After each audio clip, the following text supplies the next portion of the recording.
Hey everyone, and welcome to the Ethnically Podcast, the show dedicated to amplifying diverse voices in every industry across society. Have you ever felt like your story wasn't being told? Here at Ethnically, we celebrate the journeys of those who defied expectations and carved their own path.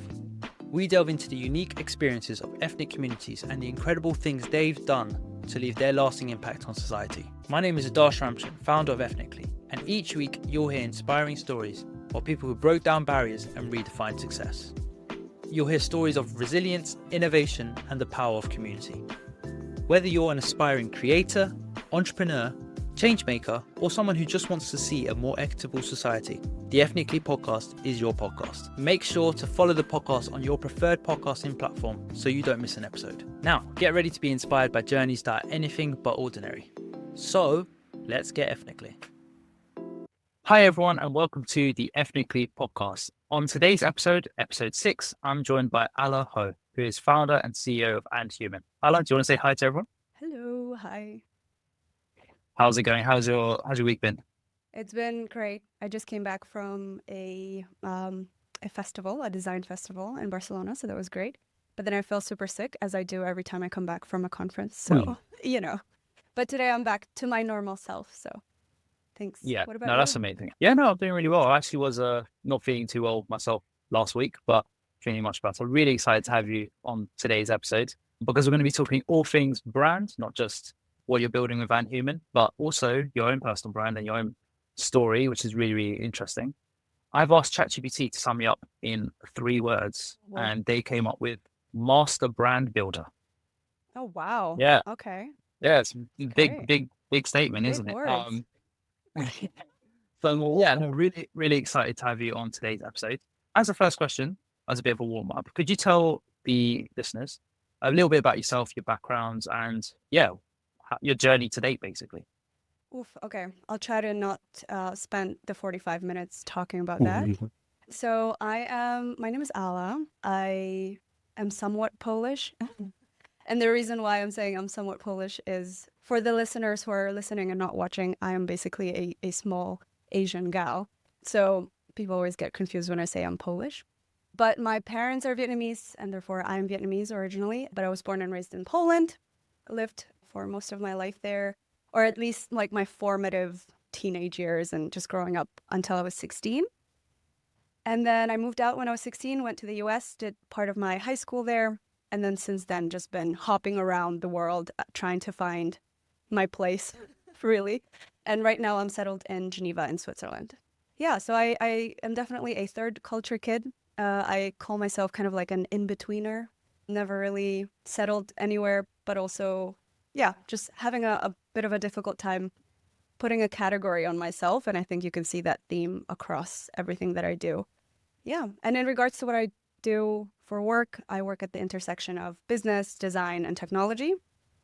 It was definitely not a linear journey to get there. So I wanted to study medicine before. So I, crammed my way into like med schools and learned, mathematics and chemistry, biology, higher level, and things like that, only to afterwards end up in a hospitality and business school.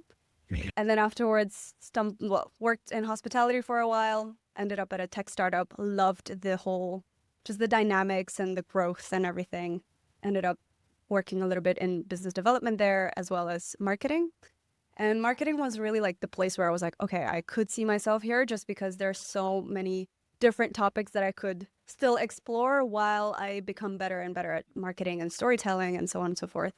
And all of that mishmash kind of got me to where I am today, which is, running a branding agency or a creative studio, whatever one wants to call it.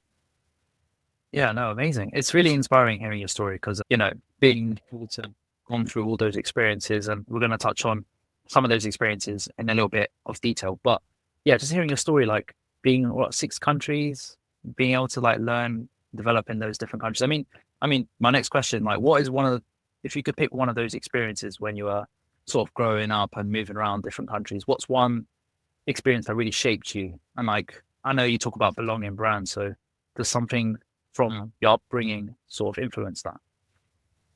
I think I am a dot connector, so I feel like I just like to connect all the dots. And looking back, all the dots connect in terms of everything that I've done led me to where I am today. And so I'm super grateful for it. There is like good things that happen, bad things that happen that, shaped me. It's difficult to pinpoint what exactly contributed to what now, but it just makes sense that everything that happened led me to where I am today. And I think I like myself as a human being, and I try to be better and better every day. But I think that's the most important thing, to just kind of look at yourself and be like, okay, if I had to spend time with myself, like, would I like myself or not? And so it took a while to get here, but I think there now. So in terms of like one thing, it's so difficult to take it out, but I think it would be the people.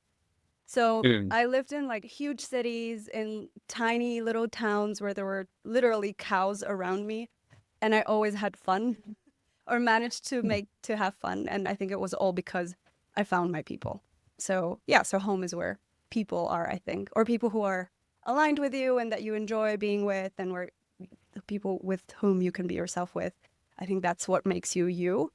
And then you collect all of those things, and that becomes who you are. And Yeah, no, definitely. I feel like you learn best from people, whether that's like they're teaching you something or just like having, a good memory, a good time. You just learn so much. And I feel like it's really shaped, just from my early impressions of you, just shapes the person I think you are and like what you're trying to build with Human.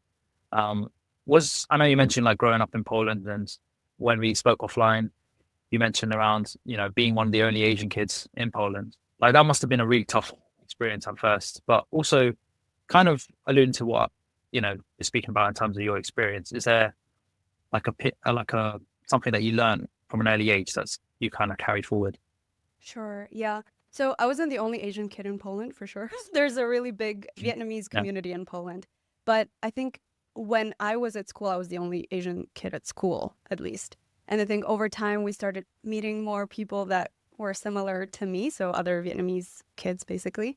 But it was a tough time, I think, when I was small, because it's tough looking back now. But I think at the time, because I was a child, that was my reality. So I didn't really know that it was, I knew that it was different, but I was like, well, what can I do about it? I'm just the way Yeah. that I am. And kids are very flexible, I think, and just like adapting to their own environment. And so a lot of the times, I think there were things that I felt were maybe confusing as a child. So, for example, my parents would speak to me in Vietnamese up until I went to school. So when I did go to school, I didn't speak a single word of Polish, which not only was I different, I didn't speak the language and I didn't understand what was going on. So I know that my parents were like moving me from school to school because they weren't treating me very well. They would, like, for example, put me in a corner for no reason at all. I just didn't understand why I was Yeah. there. But so I think those are the things that shaped me for sure in some sort of way. Made me feel like I do want to be part of something, or I want to have friends, and, things like that, that I think every child wants to fit in, and every person to this day, I think, wants to somehow fit in. But I think one thing that I took away from that experience is that my sort of relentless desire to be really good at something. Because when I became really good at sports, for example, or I became really good at school, I would then attract people, and then they would come for me for help, or we would just like start being friends. And so I think that somehow got translated into this like competitiveness almost. Yeah, no, I think like having that relentless energy, and it's something you kind of build over time. But I think when you have, I wouldn't say barriers, but probably you're at, say, a disadvantage compared to other kids at the school, I know from my personal experience as well, you kind of use that as motivation to Yeah. kind of like pick yourself up and, not use it as an excuse in a way, and kind of just like, the challenge is exciting. And I feel like that's something that you've taken on board really well from a young age. And I guess it's something that you just continue to do. Um, to bring across ever since, really. Yeah, I think it's funny because I feel like now when I look back, I feel more sad for myself than I did back at the time, Yeah, back because then. now I'm like, Yeah. I am aware of the things that were happening. I'm like, oh, well, like that was really sad for a child to go through.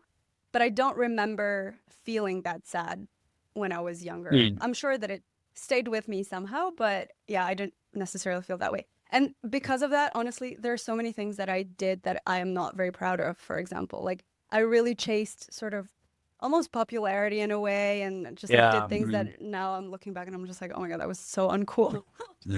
So definitely a lot of those things that stemmed from being, I don't want to say bully. I never considered myself being bullied, but I think objectively speaking, that's probably what happened. Yeah. But yeah, I think that led to then, this term like hurt people. And so looking back now, I'm like, sometimes I literally, before I go to sleep, I'm like, oh my God, I was mean to this kid afterwards. And like, I should find him on Facebook and just text him and be like, I'm so sorry that I was mean. I was just like trying to heal myself, Yeah. So yeah.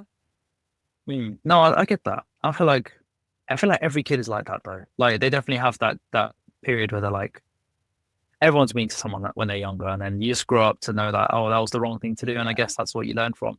But I think you raise a really interesting point around like culture and influence, right? And you said you lived across 12 different cities. How has that sort of cultural fluidity impacted you as a person as well? Because I know you mentioned like your upbringing, but was there a particular community or connection that really, well, we're going to touch on Unhuman, and when you look back now, is that something that you're, that makes you who you are? If that makes sense. Yeah, for sure. I think a big part of absorbing so much culture and so many different people is empathy. So being able to really understand a person beyond just surface level. Yeah, so I think I'm very empathetic. I always say, things are not black and white. And some people act the way that they act because of other things that are happening or because that's the context that they're in that we are not aware of.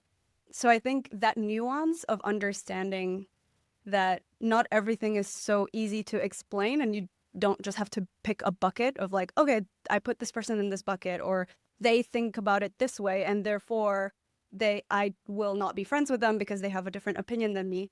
Like that just doesn't work when you understand how nuanced and how complex Yeah. the world is. No, yeah, no, 100%. I feel like you learn when different cultures, you just get those different perspectives. And I feel like when you live, I mean, I live in London, probably one of the most diverse in the whole world. Like you learn to just, agree to disagree or understand different people's perspectives. And I feel like you're probably the first guest I've had on the podcast where, you've been to so many different parts of the world. You probably have so much cool stories, cool information, things that you learn. And, it's just so, and when I talk about ethnically, that's what the podcast is about. It's like ethnically diverse, not just people, but experiences and things that you've done. So I know it's definitely had an impact on your career, and we're going to touch on your career now. It wasn't linear. Let's say that, Ella, it wasn't linear before founding Unhuman. Talk us through your journey before you found Unhuman. How do you think your experiences, going through education, working in different industries, have sort of contributed to you as the professional? Yeah, I think I would say piggybacking on what I said about, wanting to be the best at everything, I took that very seriously when I was a child. And so when it came to high school, when people were already like, oh, I know I'm going to be a doctor, or I want to do computer science, or I want to do X, I was like, I like so many different things that I have no freaking idea what I'm going to choose. And I always, to this day, a little bit feel trapped when I have to categorize myself in a certain way. Yeah. Which is, it's like one of the most stressful things when someone's like, tell me about yourself. Yeah. What do you do? Would you say you're a bit of a generalist? Because I like, I'm not just saying it because I'm agreeing with you. I am quite similar. And like, you're a bit of like a jack of all trades. Would you say that's how you would describe yourself? Yes. And interestingly, so you know how people always say jack of all trades, master of none? Master, none, yeah. But then the original quote ends with, but most of the time better than master of one, or something like this. Oh, I didn't know that. Yeah, Okay, I that's know. good. And I'm just like, someone wise wrote this and someone else butchered it. Yeah, someone adapted it for Yeah, for their and own to needs. change the narrative. Yeah, exactly. So I totally, and so I suppose you can relate to, when someone asks you, hey, who are you? What do you do? It's like so difficult to say it in one sentence, which is kind of bad in a sense, because then it takes people so long to understand your value almost. But then also you're just like, it feels so wrong if I just say I'm a marketer or I'm a brand strategist, because I'm like, I do more than that. Like I connect dots. I solve problems. And so 1,000,000% I'm a generalist, but I always say that I am a specialist in solving problems. I like that. That's a specialist way of being a generalist, I guess. Like, problem solving is in every single aspect of every industry. But Yeah. I like the way you kind of phrase that, because I think, going back to like your early career, I guess, were you someone that kind of tried something and then you got bored easily and then tried something else, or was it just that thirst for always trying something new and being kind of that relentless self that you mentioned? Oh my God, no. I have so many side projects that I started and then I just like abandoned. Poor projects. So yeah, no, I started so many things, and I think, I mean, my parents have a big influence on that because my parents also love just like they they love, like, I always grew up looking at them solve problems in the most creative ways, even though they never Mm. considered themselves like creative people. So I think that stuck with me. But in terms of like the career path, so yeah, so I wasn't sure what I wanted to do. And then I was like, oh, okay, maybe I'm gonna become a doctor slash dentist, and then I can make a boatload of money. And then using that, I can build another business. And it was just like so very, like, it didn't make any sense, you know? And Mm. so, but I knew that I like helping people. Like, there's Yeah. something in me when people come and they're like, oh, I don't know what to do about this. I take it as like a personal challenge that I will help them. And so I was like, okay, definitely something in service. So like Mm. maybe medicine, that's like service, and it's very easy to find purpose in that, I think. Plus, I was like, I'm good at, biology and math and chemistry and so on and so forth. So I was like, maybe that's my very Asian way of making a Yeah. decision. Mm. But then the sooner I got to that point of like, okay, I applied, I got in, I was invited to like interviews. I was like, I don't see myself in like a clinic at all. I'm such a bubbly person. I just like being out and about and talking to people. And I just feel like hospital settings would be probably a little depressing for me. So then, yeah, so I ended up doing business at a hospitality school. So I always laugh that all the people that don't know what they're going to do, they go study business. I was one of those. Yeah. Yeah. But the good thing is, during the studies, one of the reasons why I picked that school also is because we had 2 mandatory internships that were a minimum of 6 months during the time of school. So I was like, okay, I'll take those 2 to at least figure out what I want to do. So my first internship was at a luxury hotel in London, actually, the Dorchester. Oh, nice. So Oh, yeah, cool. Yeah, yeah, the Dorchester. Yeah, yeah, very yeah. familiar. So I went there. Also, I was there I worked in front desk and guest relations, so very much front of house. At the time, I was dead scared of picking up the phone, calling people. So I was like, okay, if I go there and I'm gonna have to do it every day, I'm probably gonna, Yeah. come Yeah. out of it not being scared of it anymore, which was the case. So hospitality, and then my second internship I did at a tech startup in Berlin. And that's where I really was just like bouncing around. It was like 10 people, so I could do a little bit of everything. And I was just like, hey, do you need help here? Or do you need help there? And, everyone had multiple hats on. So it was a nice way to like work across different sectors, I suppose, or different departments, if you can say that, Mm. in a startup environment.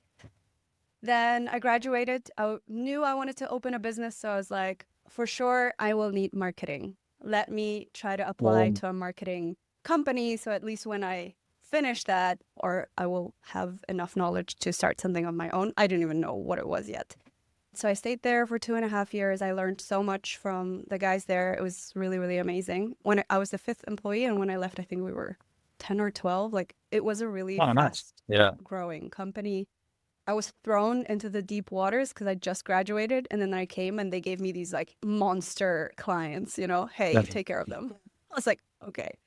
But it was amazing. I loved it so much. And so after that quarter life crisis, I was like, I need to start something on my own. So here we are today.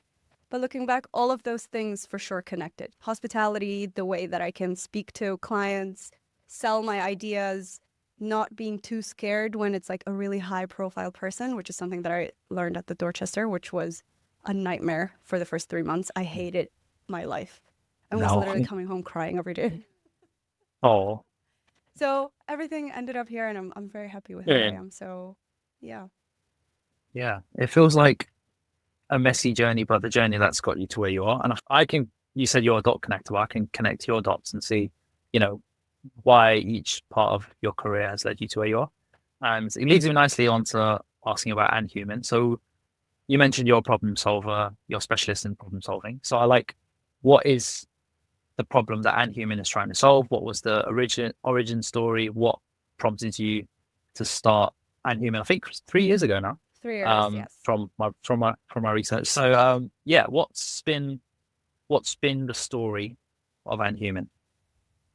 The story of Andhuman was, well, two things. One was the aforementioned quarter life crisis. Quarter life crisis, yeah. Where I just felt like time was chasing me. I haven't done anything in my life yet. Let me try to do something now. And I think just like the fear of time passing by so quickly and being in the same spot and not learning so much anymore. And I think that's what happened in my previous company, where I learned so much during those 2.5 years. And at some point I felt like I could just learn more if I tried something myself. Even if I failed, I would have learned a ton. And so that was my motivator.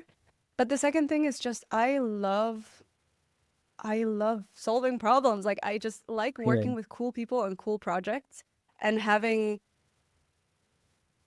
a sort of almost like an independent way of doing it the way that I think it should be done was really attractive to me.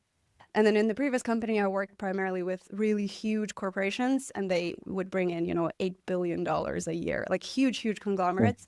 And I was like, I really want to work with startups and work directly with the founders, and just be like, even if we're working together at 10 p.m., to be like, oh my God, did you see this? Is so amazing. And just like have this creative energy and build something together. That was like really a big motivator for me. I love building things. I love doing it with cool people. And then that energy of like birthing something out into the world from nothing or from something else is like the most amazing thing for me.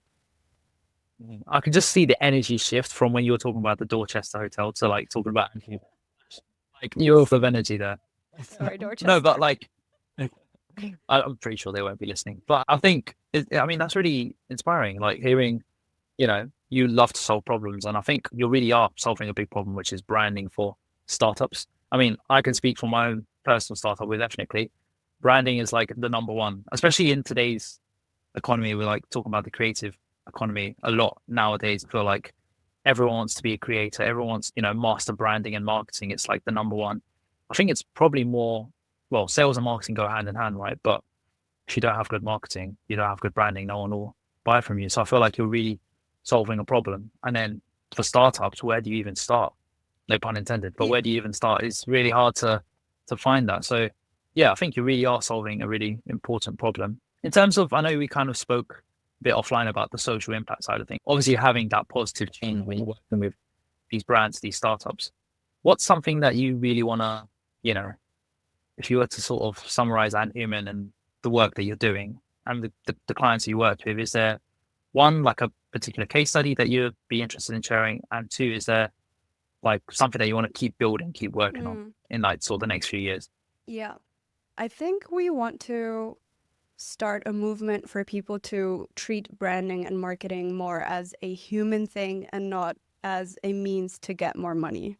The money is going to come. Don't worry about that. But people are so obsessive now with measuring things and with immediate return on investment and so on and so forth that they have lost all sorts of sense of like, how do you purchase as a person? You don't want to be sold to in a way that you are trying to sell to other people. And I think, it's not their fault in a way, because it's like the most meaningful conversations, the most meaningful relationships, and the biggest trust that you can that you can create, which is like what branding is about, is having these conversations, for example. Yeah. Can you measure the effectiveness of our conversation?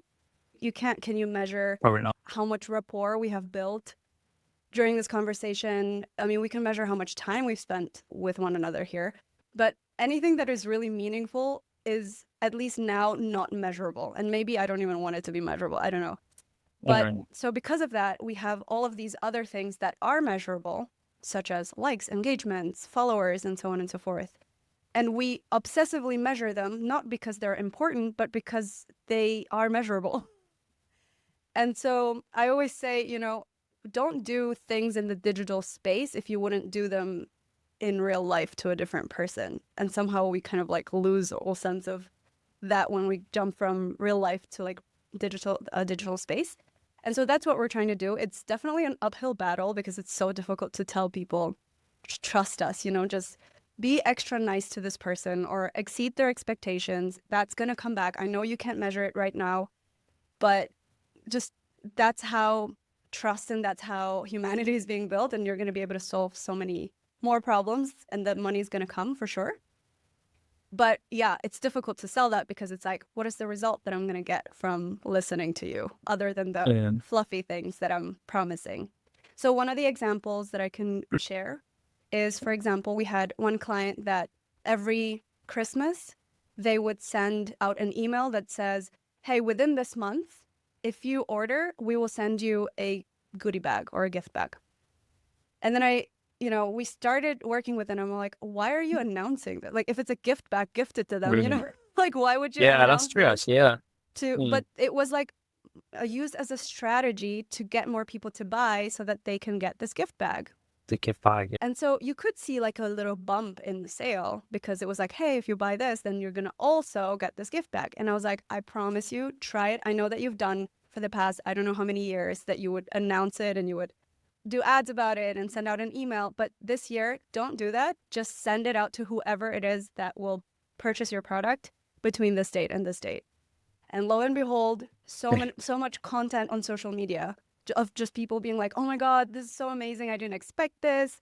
She got like handwritten letters from people that were just like, thank you so much. This, made my day and things like that. So it was like so nice to see that return. So in this case, very quickly. And that's why I'm telling you this story, because you can see the return very quickly here. But there are other things where these things return later, but they're equally, if not more, impactful. And so can you trust in building a good relationship and not having to measure everything to have a more sustained growth? No, that makes a lot of sense. And I feel like we've kind of, I guess that's what the purpose of Andhuman is, but in terms of business as a whole, we've kind of become less human. And I mean, talking about AI and ChatGPT and all these different things that are kind of making us less human. I think the way that you invest in relationships as a brand yourself, I think is really, really important. And I feel like what you guys did there, in like specific example of not announcing that you're giving someone a gift, is just the element of surprise, which I think that from a human point of view, it's a positive thing. Like if you got gifted something by surprise, you'll be like, oh my God, this is amazing. And it builds that loyalty and a lot of what you've already described. And I think, a lot more brands could just be a bit more human. And I guess, sorry, you go. No, it's just like, and it's Christmas. Just give it to them. Yeah, that's true. Yeah. So yeah, but I mean, I understand like businesses need to survive by making money and things like that. But yeah, I think it's just like a little bit more trust and a little bit more humanity. Yeah. And I guess coming towards like more of, if for example, any brands were listening, obviously they can connect with you, but what are some tips that you would give to, a company that wants to work on their branding become a bit more human? Do they need to, maybe alter their values or try different things, or maybe just be a bit more scrappy and focus less on sales and more on just building relationships with people? What would you say is, a couple of tips that you have? I love this question. So I've been toying around with this idea of, actually, can I ask you, what do you think brand is? Oh, that's a good. I like when I get asked the question. What do I think brand is? I think brand is, the thing is, I was going to use the word image, which is a very similar word, but I guess it's the image that you portray to someone about either yourself or a business. Yeah. Okay. I love that. And yeah, I always say that it's either an image or like reputation or association that someone has to the brand. But practically speaking, if you deliver someone, hey, this is your brand and that's your personality and this is your logo, there's not much that you know what to do with it. So even if you go and hire a branding agency or studio, they will come up with all of this. They will pack it up into a PDF, send it over to you, and you're still like, okay, I have like a beautiful like beautiful assets. I know my colors and I know my logo, but like how do I actually bring this brand into life? It's very difficult because there's no, people don't tell you how to do that. And so I think a lot of people talk about like brand archetypes and brand personality. What I've been toying around with is to consider a brand a space instead of a personality, because it's, I feel, easier to understand what it is. So if I say, your brand is fun, your personality is fun, you're helpful, then go do your website.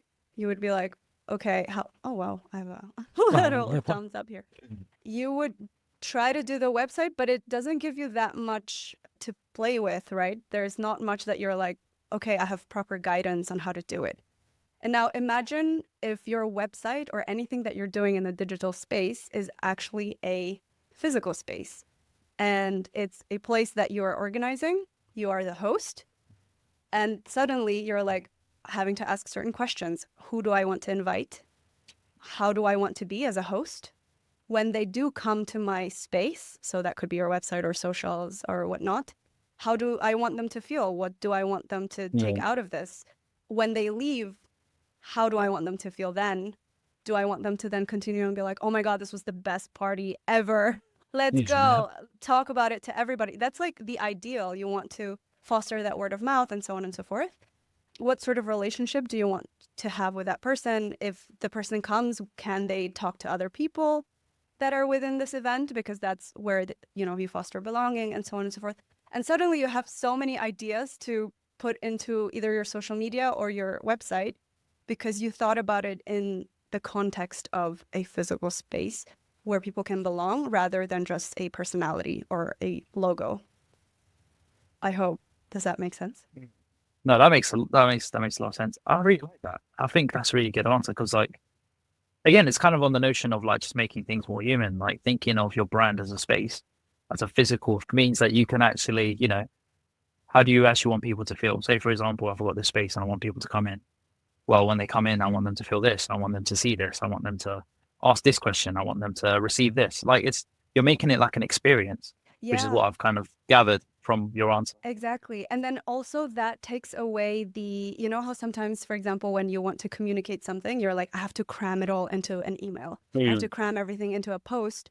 But no, it's a space. Like, let people explore it. Let people go to one room and the next room and explore a little bit more about you, and let them fall into that rabbit hole and be like, oh my God, I really love this place. So I think bringing that, and again, anything that you wouldn't do in real life. So haggle someone random on the streets and be like, hey, this is what I offer. Do you want to buy it? Why would you do that in the online space if you wouldn't do that outside?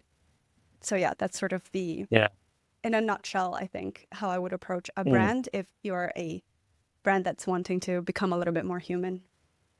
Yeah, no, I really like that. And I feel like that's something that a lot of businesses, a lot of brands are dealing with at the moment. They're kind of wanting to be, on edge or wanting to help as many people as possible. But for like, that's a really good tip. Just become a bit more human, I guess. So yeah, no, that was really, really helpful. Ala, I've got a couple more questions. And then, like I said to you before we jumped on the recording, we've got a rapid fire some questions, which are fun. So a question passed on from the most previous guest of the Ethnically Podcast, which I'll announce soon. But in terms of like a final question, obviously this is the Ethnically Podcast, and one thing that I love to do is, learn from people from all different parts of the world, learn about their careers, and hopefully get a nugget or two that can help someone else who's listening to the podcast, right? So in terms of Unhuman, in terms of you, in terms of helping as many people as possible, not just those that are ethnically diverse, but all forms of diversity, what role does diversity play in your life and in your work? Big question, I know. Big question. It's really everything. Like I think it really links back to the empathy part. And there are certain things that you just can't know if you don't have a diverse group of people. I'll give you one example. So when I worked at the previous company, we had to create a campaign that was supposed to be launched in Asia Pacific. And the company was supposed to run a campaign that was called Dairy Free Milk. And I've been to Vietnam multiple times. That's where I'm from. And I'm like, we don't drink regular milk. So there's no point in you telling me that I can now buy dairy-free milk because I drink soy milk all the time there. So little things like that, which I think in Europe maybe is not so known. And it's not to say that, okay, they weren't educated enough or anything like that. It's just small little cultural nuances that you just can't know unless you've experienced it.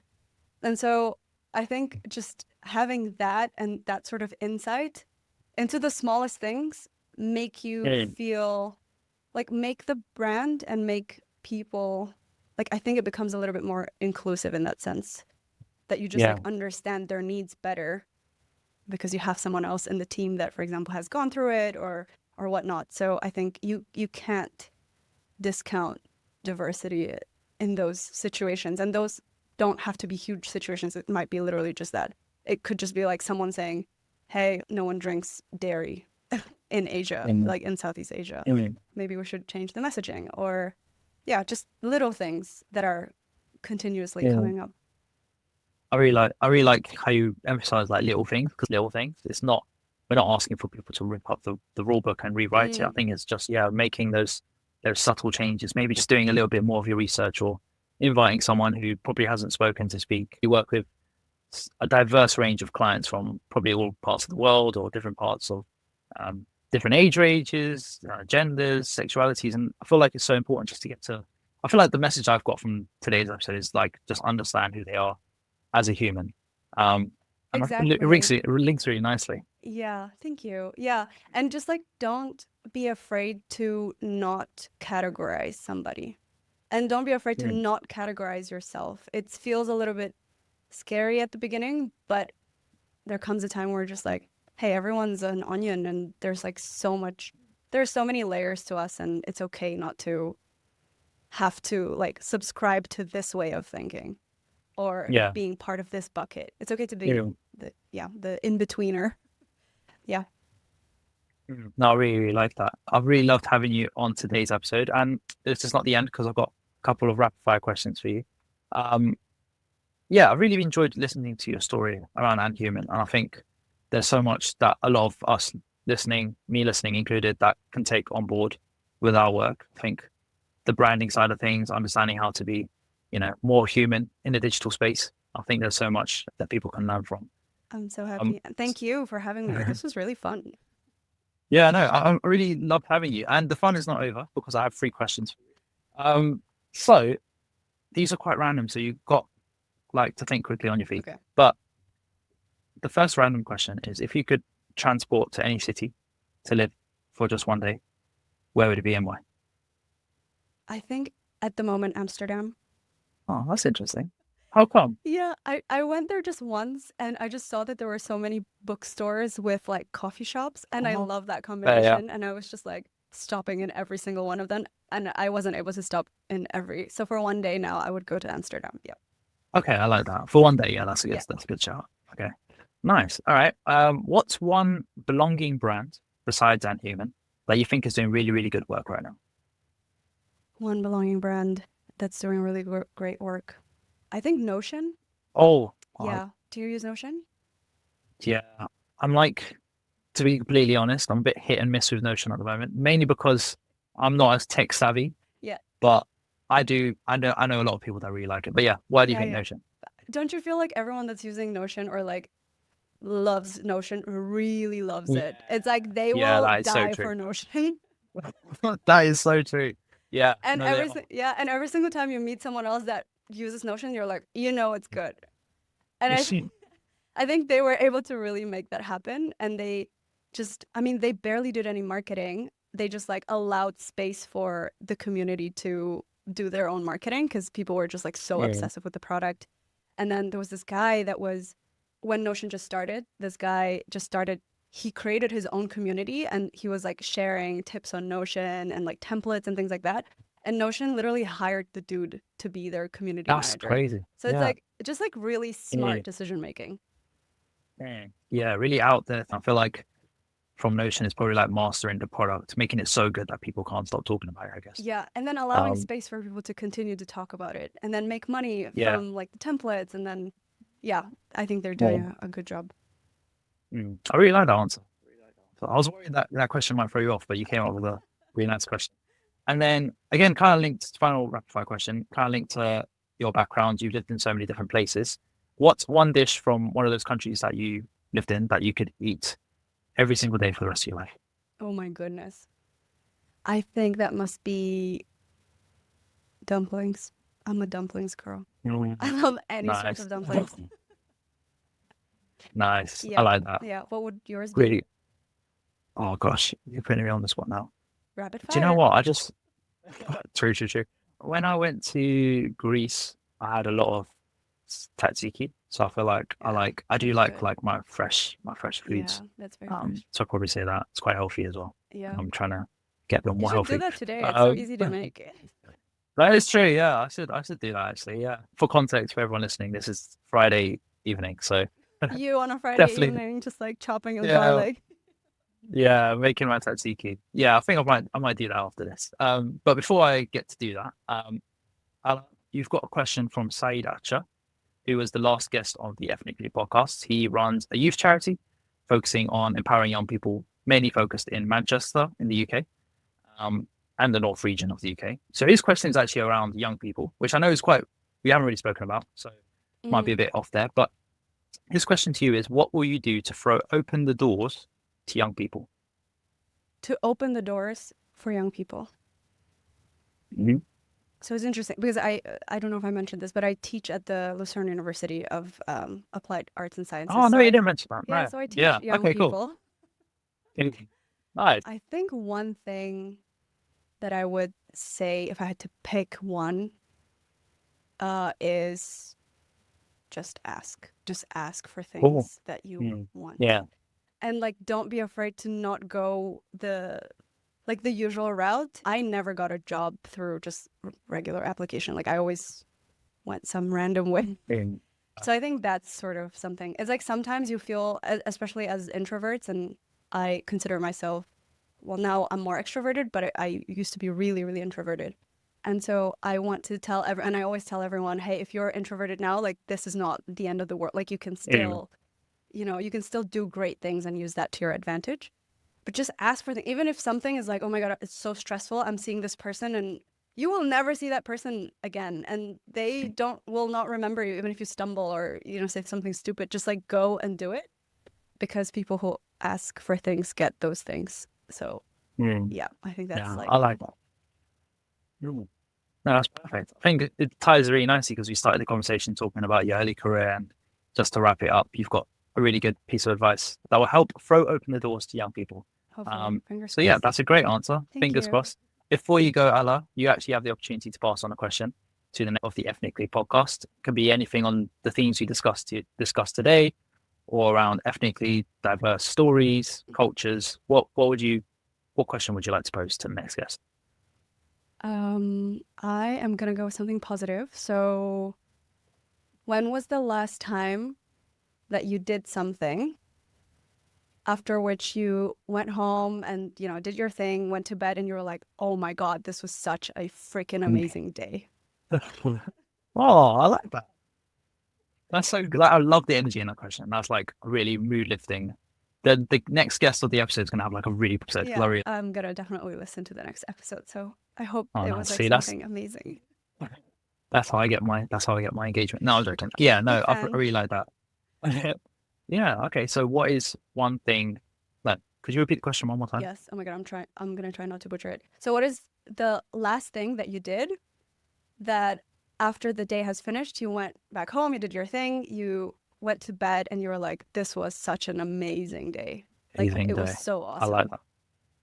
Yeah. Okay. Yeah. Nice. I really I can like type that up for you because I know that I said it in a very roundabout way. No, that's all good. But yeah, brilliant question. Like I said, and once again, thank you so much for being today's guest on the Ethnically podcast. Thank you. Really enjoyed listening to your story, learning about your story, your culture, things that have happened in your career, and obviously Andhuman, which is the business that you're currently building, you're still building, and hopefully it's going to continue growing. If anyone wants to connect with you, how can they do that? So our website, I think, is the best way to reach the business. It's andhuman.co, and it is AND, not END. I've I don't know, so many people think that I want to end humans. Yeah, so it's andhuman.co. Otherwise, I'm on LinkedIn, Alaho, ALA space HO. And yeah, I mean, anything that comes through, I will be so happy to connect with people. And then also on our website, just like a little plug in here.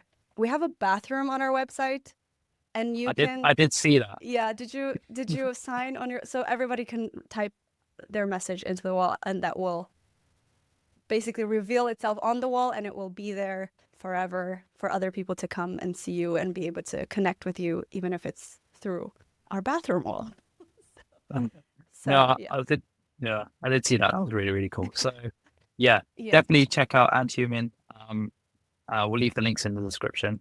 And yeah, Ala, thank you so much for being today's guest. Thank you so much, Adarsh. And I also have to tell you, you have been, like, you're great. Thank you so much for bringing out, the voices that otherwise would have been missed or ignored. I really appreciate what you do. And you're amazing at asking questions, and making people feel comfortable. So thanks for that. I was stressed today.